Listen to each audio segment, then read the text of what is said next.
안녕하세요, 여러분. 오늘은 조금 다른 이순신 이야기를 들려드리려고 합니다. 전쟁의 한복판.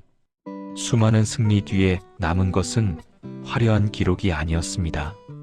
이순신은 짧은 문장 하나를 남겼습니다. 잠을 이루지 못하였다. 우리가 아는 이순신은 불패의 장군입니다. 23전 23승. 명량해전에서 12척의 배로 133척을 물리친 기적의 승리. 거북선을 만들고 하객진을 펼치고 나라를 구한 영웅. 그렇게 기억됩니다. 하지만 오늘 우리가 볼 이순신은 조금 다릅니다. 승리의 기록이 아니라 그가 혼자 남긴 기록입니다. 아무도 보지 않을 거라 생각하며 적었던 그의 진짜 마음이 담긴 기록 말이죠. 바로 난중일기입니다. 1597년 이순신에게 가장 어두운 해였습니다. 원균의 모함으로 파직당했습니다. 선조는 이순신을 의심했고 조정의 대신들도 등을 돌렸습니다. 이순신이 출전 명령을 거부했다. 임금의 명을 어겼다는 죄목이었습니다. 이순신은 한양으로 압송됐습니다. 곤장을 맞았고 죽을 뻔했습니다. 간신히 목숨을 건져 백의종군했습니다. 벼슬도 빼앗기고 군복도 벗고 평민의 옷을 입고 전쟁터로 나갔습니다. 조선 최고의 장군이 일개 병졸이 된 것입니다. 그 수치와 모욕을 이순신은 어떻게 견뎠을까요? 난중일기에는 이렇게 적혀 있습니다. 마음이 어지럽다. 딱 그뿐이었습니다. 분노도 원망도 길게 쓰지 않았습니다. 그리고 그 사이 조선 수군은 괴멸당했습니다. 원균이 이끄는 수군은 칠천량 해전에서 완전히 무너졌습니다. 200척이 넘던 전선이 거의 다 사라졌습니다. 수천 명의 수군이 전사했습니다. 조선의 바다는 일본에게 넘어갔습니다. 선조는 다시 이순신을 불렀습니다. 얼마 전에 죽이려 했던 사람을 다시 찾은 것입니다. 하지만 선조의 명령은 냉정했습니다. 수군을 폐지하고 육군에 합류하라. 이미 수군은 없다고 판단한 것이죠. 이순신은 거부했습니다. 그 유명한 장계를 올렸습니다. 지금 신에게는 아직 12척의 전선이 남아 있습니다. 죽을 힘을 다하여 싸우면 충분히 막을 수 있습니다. 신이 죽지 않는 한적이 감히 우리를 업신여기지 못할 것입니다. 12척. 겨우 12척의 배로 나라를 지켜야 하는 상황이었습니다. 이순신이 다시 삼도수 군 통제사로 복귀했을 때 그가 마주한 현실은 절망 그 자체였습니다. 배는 12척뿐이었고 군사들은 사기가 떨어져 있었으며 백성들은 두려움에 떨고 있었습니다. 무기도 부족했고 식량도 떨어졌으며 싸울 준비가 전혀 되어 있지 않았습니다. 일본군은 승리에 취해 있었습니다. 조선 수군을 격파했으니 이제 서해로 올라가 조선을 완전히 점령할 수 있다고 생각했습니다. 수백 척의 배를 이끌고 북상하기 시작했습니다. 명량 앞바다로 몰려오고 있었습니다. 나라의 운명이 한 사람의 어깨 위에 놓였던 시간이었습니다. 이순신이 막지 못하면 조선은 끝이었습니다. 서울이 함락되고 왕이 도망가고 나라가 사라질 판이었습니다. 바로 이때 이순신은 난중일기를 쓰고 있었습니다.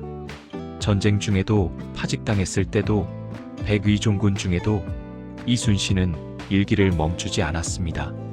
매일 밤 붓을 들고 그날을 기록했습니다. 1592년 임진왜란이 시작된 해부터 1598년 전사하기 직전까지 7년 동안 이순신은 거의 매일 일기를 썼습니다. 전투가 있던 날도 군사들을 훈련시킨 날도 아무 일도 없던 날도 적었습니다. 그런데 이순신의 일기는 우리가 상상하는 것과 달랐습니다. 화려한 전략도 웅장한 결의도 적을 향한 분노도 없었습니다. 그저 담담한 문장들이 이어졌습니다. 잠을 이루지 못하였다.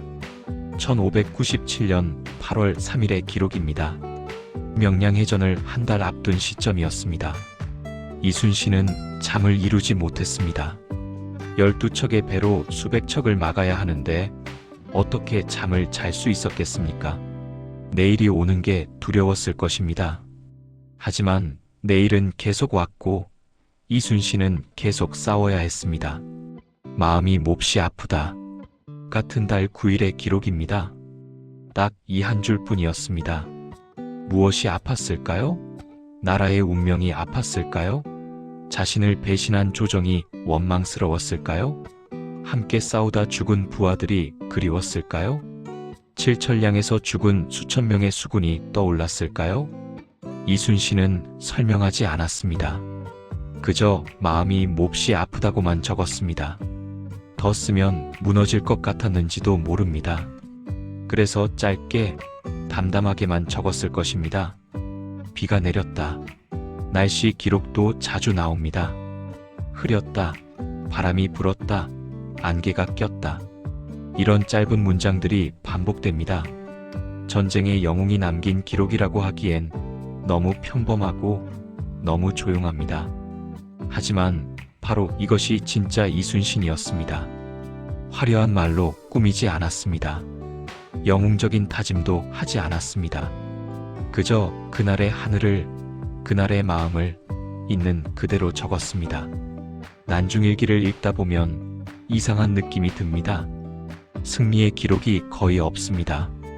한산도 대첩 같은 대승을 거뒀을 때도 이순신은 간략하게만 적었습니다. 적선 몇 척을 격파했다.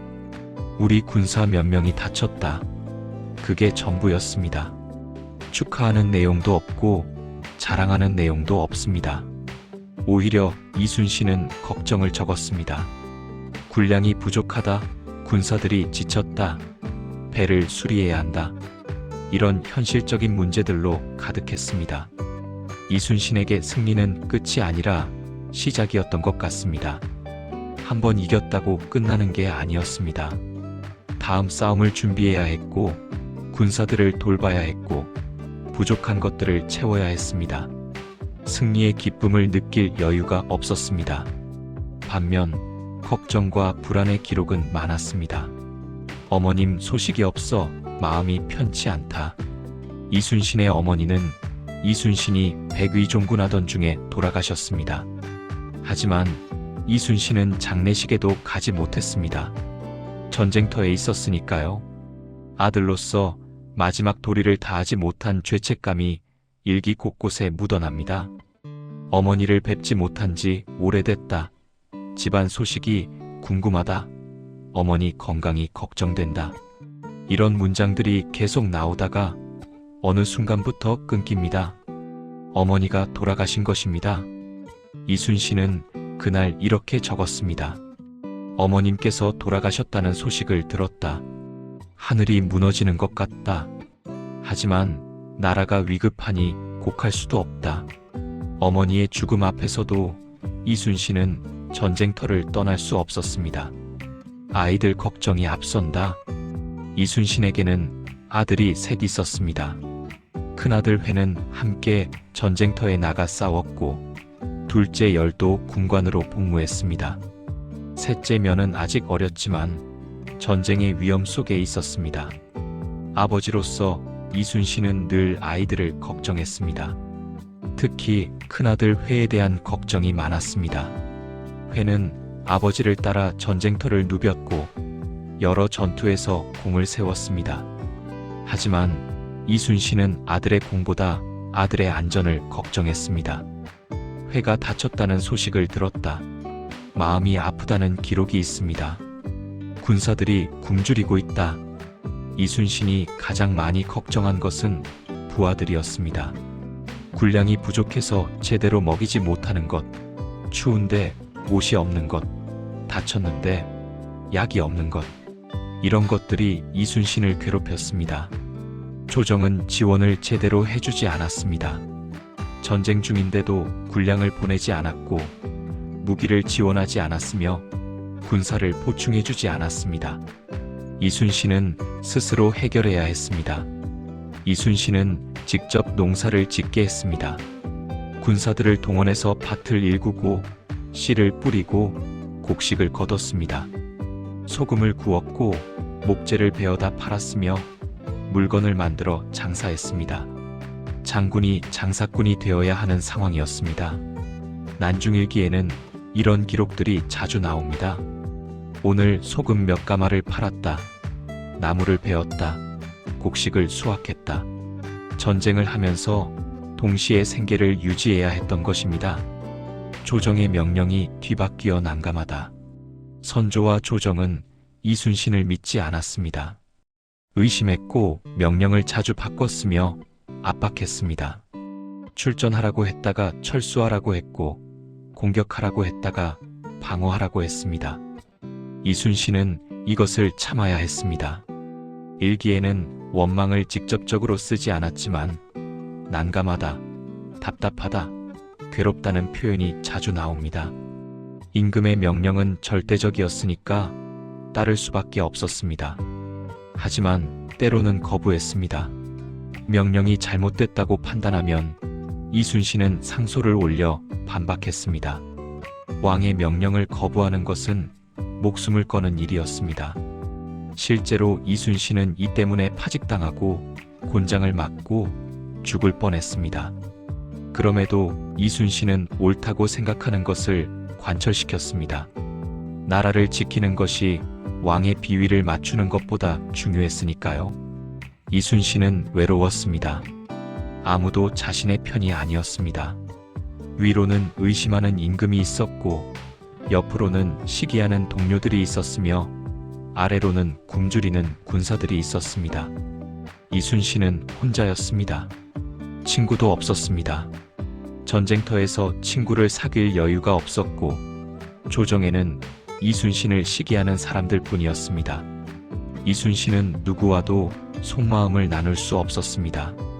그래서 일기를 썼는지도 모릅니다. 아무에게도 말할 수 없는 것들을 종이 위에 적었습니다. 하소연도 아니고 기록도 아니고 그냥 토해내는 것이었을지도 모릅니다. 일기장만이 이순신의 유일한 친구였을 것입니다. 명량해전 직전의 일기를 보면 더욱 그렇습니다. 1597년 9월 15일 밤 이순신은 이렇게 적었습니다. 내일 싸움을 앞두고 있다. 마음이 무겁다. 잠이 오지 않는다. 다음 날이 바로 명량해전이었습니다. 12척으로 133척을 상대해야 하는 불가능한 싸움이었습니다. 이순신도 알았을 겁니다. 이번 싸움에서 지면 모든 것이 끝난다는 것을, 조선이 끝나고 자신도 끝나고 모든 것이 끝난다는 것을. 하지만 이순신은 반드시 이긴다고 쓰지 않았습니다. 용감하게 싸우겠다고 다짐하지도 않았습니다. 그저 마음이 무겁다고만 적었습니다. 정직했습니다. 두려움을 인정했습니다. 이것이 진짜 용기가 아닐까요? 두렵고 불안하고 마음이 무거운데도 싸움터로 나가는 것. 승리를 확신하지 못하면서도 끝까지 버티는 것. 도망치고 싶은데도 자리를 지키는 것. 명량해전은 승리로 끝났습니다. 기적 같은 승리였습니다. 울돌목의 좁은 물길을 이용하고 빠른 물살을 활용하고 적의 대형이 무너지는 순간을 노려 이순신은 승리했습니다. 하지만 그날 밤 이순신의 일기는 짧았습니다. 적선 31척을 격파했다. 군사 이순신 등이 다쳤다. 피곤하다. 그게 전부였습니다. 감격도 환희도 자축도 없었습니다. 이순신은 이미 다음을 생각하고 있었을 겁니다. 다친 군사를 치료해야 하고 부서진 배를 수리해야 하고 다음 싸움을 준비해야 한다고. 명량해전은 끝이 아니라 시작이었으니까요. 난중일기를 읽다 보면 가슴이 먹먹해집니다. 이순신은 영웅이기 전에 한 사람의 인간이었습니다. 두려움을 느끼고 외로움을 견디고 불안함을 참아야 했던 사람이었습니다. 잠을 이루지 못하였다. 이 문장이 계속 반복됩니다. 전쟁 내내 이순신은 잠을 제대로 자지 못했던 것 같습니다. 너무 많은 것이 그의 어깨 위에 있었으니까요. 나라의 운명, 군사들의 목숨, 백성들의 안전, 이 모든 것을 책임져야 했습니다. 밤에 누우면 온갖 걱정이 머리를 스쳤을 것입니다. 내일 적이 공격하면 어떻게 막을까? 군량이 떨어지면 어떻게 하나? 조정에서 또 무슨 명령을 내릴까? 아이들은 무사할까? 잠들 수가 없었을 것입니다. 우리는 이순신을 강한 사람으로 기억합니다. 흔들림 없는 의지, 완벽한 전략, 불패의 기록. 하지만 난중일기를 보면 이순신도 약한 사람이었습니다. 아니, 약한 사람이었기에 더 강했던 것일지도 모릅니다. 약하다는 것을 인정하고 두렵다는 것을 받아들이고 그럼에도 불구하고 앞으로 나아갔습니다. 이것이 진짜 용기입니다. 두렵지 않아서 싸우는 게 아니라 두려운데도 싸우는 것. 이것이 진짜 영웅입니다. 1598년 11월 19일 노량해전 이순신의 마지막 싸움이었습니다. 임진왜란의 마지막 전투였고 일본군이 철수하는 것을 막는 싸움이었습니다. 이순신은 끝까지 적을 놓치지 않으려 했습니다. 그날도 이순신은 일기를 쓰려 했을까요? 오늘도 마음이 무겁다, 잠을 이루지 못하였다고 적으려 했을까요? 우리는 알 수 없습니다. 이순신은 그날 전사했고 마지막 일기는 남기지 못했습니다. 난중일기는 1598년 11월 17일에 끝납니다. 노량해전 이틀 전까지만 기록이 있습니다. 마지막 문장은 이렇습니다. 밤이 깊었다. 내일 싸움이 있을 것이다. 담담합니다. 마지막 일기라고 특별한 내용이 있는 것도 아닙니다. 그저 평소처럼 그날을 적었을 뿐입니다. 하지만 이것이 이순신다운 마무리가 아니었을까요? 화려한 말도 거창한 결의도 없이 그저 오늘을 견디고 내일을 준비하는 것. 이것이 이순신이 살아온 방식이었습니다. 7년간의 전쟁을 그렇게 버텼고 마지막 날도 그렇게 맞이했습니다. 우리는 승리를 기억합니다. 한산도 대첩, 명량해전, 노량해전. 숫자로 기억합니다. 23전 23승. 교과서에 나오는 위대한 업적들을 외웁니다. 하지만 이순신은 승리가 아니라 불안을 기록했습니다. 잠을 이루지 못하였다. 마음이 몹시 아프다. 걱정이 앞선다. 이것이 아무도 몰랐던 이순신의 진짜 기록입니다. 용기가 아니라 버티는 마음이었습니다. 강함이 아니라 약함을 견디는 힘이었습니다. 승리가 아니라 하루하루 살아내는 것이었습니다. 난중일기를 읽고 나면 이순신이 더 위대하게 느껴집니다. 완벽한 영웅이 아니라 불완전한 인간이 최선을 다한 이야기이기 때문입니다. 두려워하면서도 싸웠고 외로워하면서도 버텼고 지쳤지만 멈추지 않았습니다. 오늘날 우리도 각자의 전쟁터에서 싸우고 있습니다. 때로는 잠을 이루지 못하고 마음이 아프고 외롭습니다. 그럴 때 이순신의 일기를 떠올려 보면 어떨까요? 이순신도 그랬습니다. 나라를 구한 영웅도 밤에는 잠을 이루지 못했고 마음이 아팠습니다. 하지만 다음 날 아침이 오면 다시 일어나 할 일을 했습니다. 그것이 버티는 것입니다. 그것이 이기는 것입니다. 여러분, 오늘은 조금 다른 이순신 이야기였습니다. 승리의 기록이 아니라 한 사람의 진솔한 기록이었습니다. 난중일기는 지금도 남아서 우리에게 말합니다. 완벽하지 않아도 괜찮다고, 두려워해도 괜찮다고, 그래도 계속 나아가면 된다고. 오늘도 영상 시청해주셔서 감사합니다. 난중일기를 한번 읽어보시는 것도 추천드립니다. 교과서에서 배운 이순신이 아니라 진짜 이순신을 만날 수 있을 겁니다. 잠 못 이루는 밤에, 마음이 아픈 날에 그 일기를 펼쳐보시면 좋겠습니다. 구독과 좋아요 부탁드립니다. 다음 영상에서 뵙겠습니다. 감사합니다.